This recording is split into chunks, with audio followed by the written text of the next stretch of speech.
to the show. This is the notorious England, the Teacup Poisner. So you're like, who did it? Who is this? Well, it was a young boy at the age of 13. His name was Graham Young. So let's take a look into Graham Young's life. So he was born in London, North London, September 7th, 1947. And when he was born, his mother died of tuberculosis. And his father, Fred Young, was so distraught that he sent Graham, his son, to live with his Aunt Winnie and his other sister with another relative. So he grew really attached to his aunt. And then his father got remarried to his new wife. And so in this time, it seems that Young got really attached to his aunt. So maybe by, losing his mom, getting attached to his aunt as a mother figure, then losing his mom and his aunt and going back to his stepmom, he grew such hatred to his stepmother. He literally hated her. He drew coffins, pictures of a coffin, and wrote his stepmother's name and said, "Rip Molly." And so he was kind of, just this very solitary kid, and he loved chemistry and toxicology and had an unhealthy, obsessive fascination with poisons. And he would love reading about notorious murders. And so it's a very interesting boy. And in school, he loved chemistry. It was probably the only class that he really did well in. And they would call him, his pupils would call him the mad professor. Little did they know. He would also get large quantities of poisonous chemicals, very toxic and lethal chemicals, at the age of 13. So he would pretend that he was older, and he would convince professional chemists, these are chemists, and he would get poison that was very lethal from these chemists. And so he started to test out poisons on real subjects, including his family, his schoolmates, and even where he worked. So his mother, Molly, started to get cramps, diarrhea, headaches, losing her hair, just started aging really bad. So his stepmother, Molly, started suffering really bad. And even Graham was into cults and covens, and he had a little voodoo doll with pins in it, and just hated his stepmother. So unhealthy obsession. And his father and his older sister also would suffer horrible pains. Graham would lace their tea that he made for everyone. Sweet, smiley face little boy. Looks could kill. And he was a great actor. Here, would you like a cup of tea? Here, so you're having a stomach pain. Take this nice cup of tea. It's only laced with Valium and other things to make your hair fall out, make you paralyzed, make you vomit, make your skin literally peel off your body and suffer so horribly.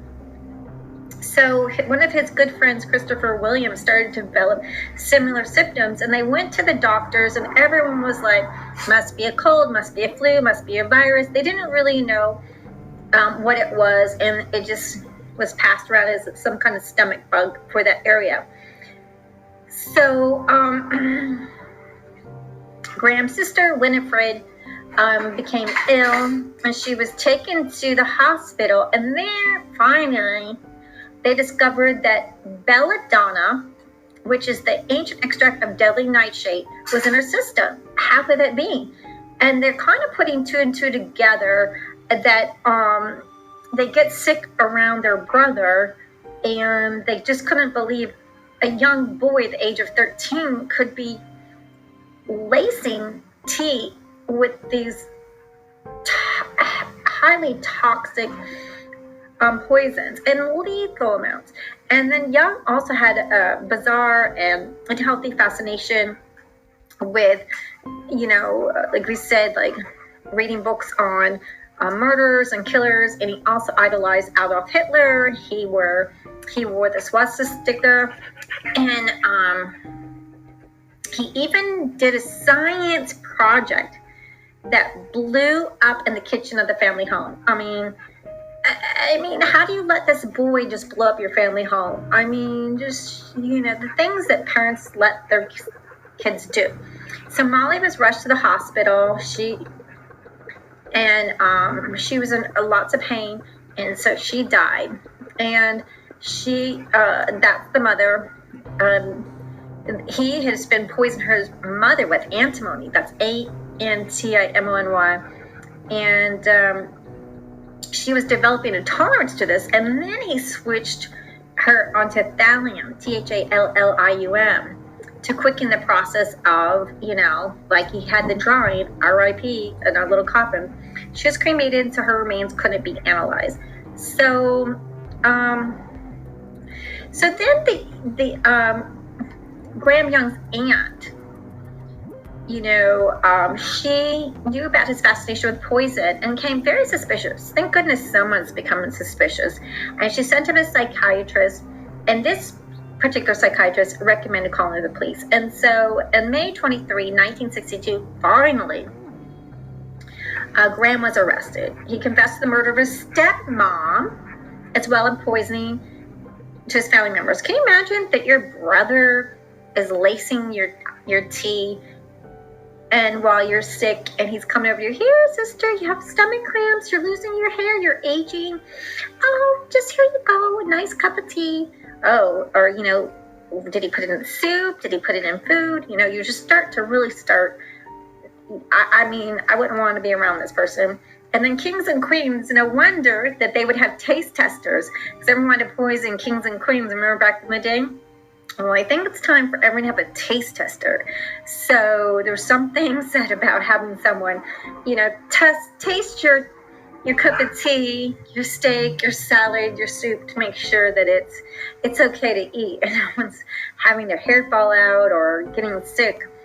And but there was no evidence to, about the confession, and he wasn't charged with murder, but he was placed in Broadmoor's maximum security hospital. So the boy went to a security hospital, and he has such a cute little face, cute demeanor, so they're probably like, oh, he's probably, he lost his mom, and blah, blah, blah. Just imagine all the excuses and his little face, and if he was able to put poison, lethal doses of poison, convince chemists to give him poison.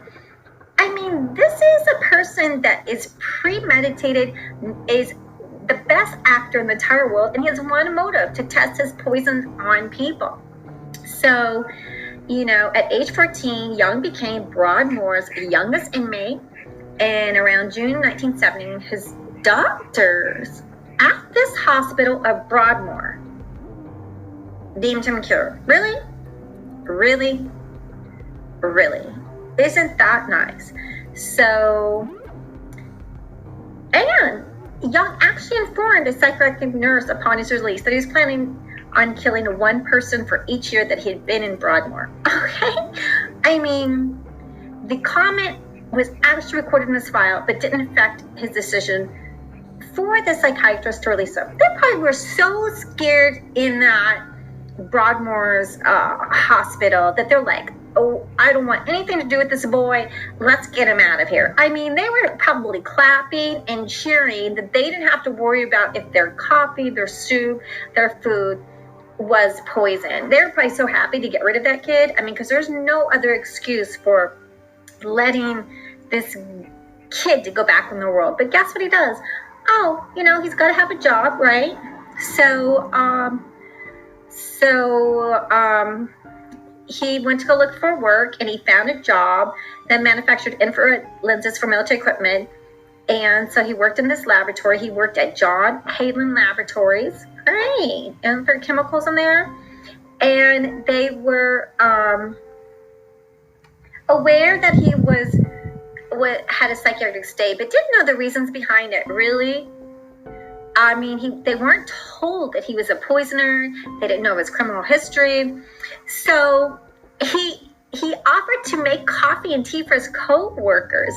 And they thought, wow, that's so nice. Because everyone, when you're at work, everyone, oh, get my tea. We've seen so many movies like, oh, no sugar, shaken but not stirred, 2 shakes of vanilla, no sugar, soy lattes. So, like having someone make your tea and coffee is kind of like, makes you feel good, right? So sickness, everyone started getting sick. Everyone started getting sick in the lab. But everyone's thinking it's a bug because the doctor said it was a bug. And they have no reason to suspect that their kind, young co-worker, who always offered them beverages, that they didn't know they were actually being poisoned to death. Literally, they were guinea pigs for this kid. And Bob Eagle died, and he was sick. I mean, the type of sick that these people at this office were, I mean, the death of 6-year-old Fred Biggs and Bob Eagle, they suffered so much that they wanted to commit suicide. It was so painful that the skin came off their face, and they even said that a sheet lying on top of them was so painful. They lost their hair, they aged, they had vomiting, stomach cramps. Like, they literally wanted to kill themselves. They were paralyzed. The pain was so awful, and the skin was just peeling off their bodies.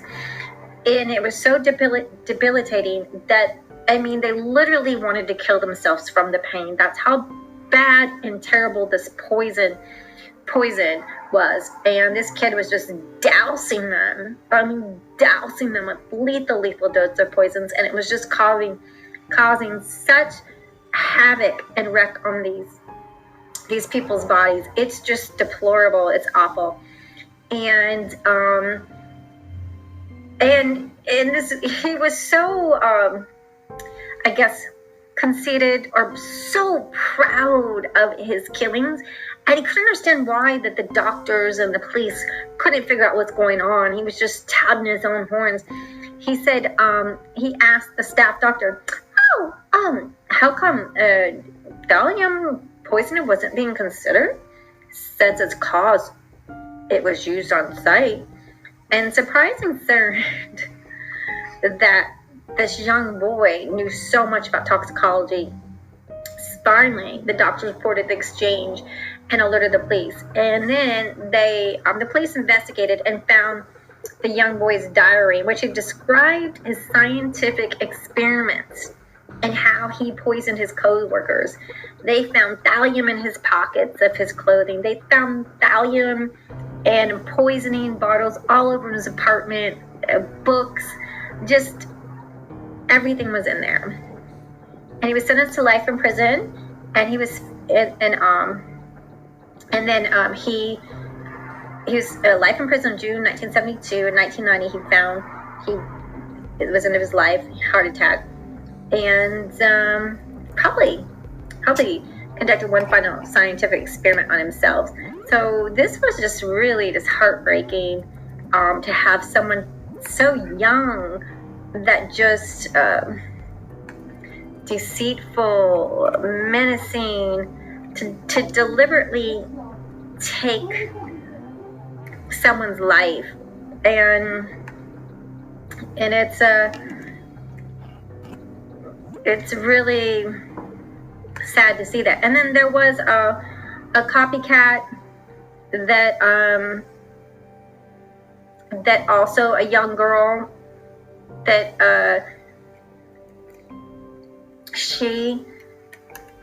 they had a movie that the Young Poisoner's Guide Handbook. And then there was a young girl that also used poison on her mom. She was 16 years old, that she was a fan of Young Grahams. So, I mean, these things are just not good.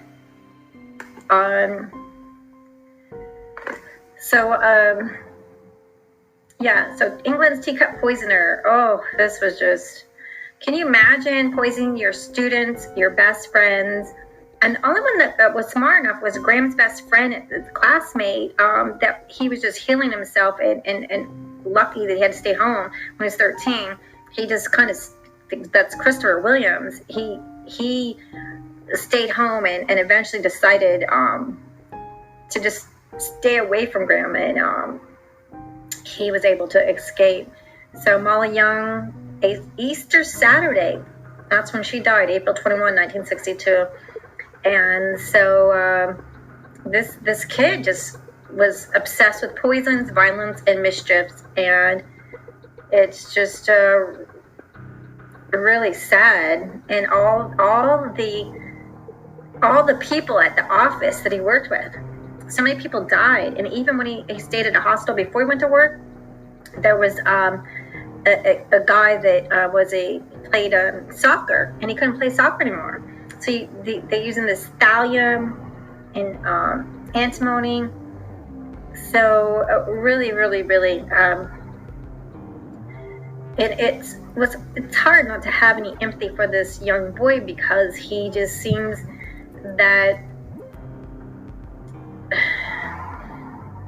the 3 people ultimately died from his twisted experiments. And then, so, you might want to check out the Young Poisoner's Handbook, loosely based on Young's crimes. And then The Copycat, a 16-year-old Japanese schoolgirl who poisoned her mother with thallium.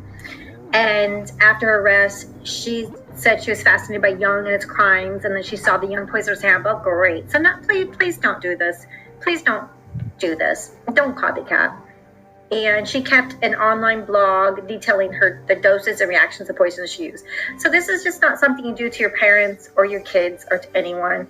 Please don't in anyone's lives. Please don't copycat. This is just so we can learn from it. So if you're getting headaches and migraines, your hair is falling out, horrible cramps, vomiting, paralyzing, and someone's willing to give you tea and coffee, and it's that one same person, you might just want to get a food tester or stay away from that person, like his 13-year-old schoolmate, who just probably got wise that put 2 and 2 together, and that's what saved his life. So thank you for listening, and have a great day.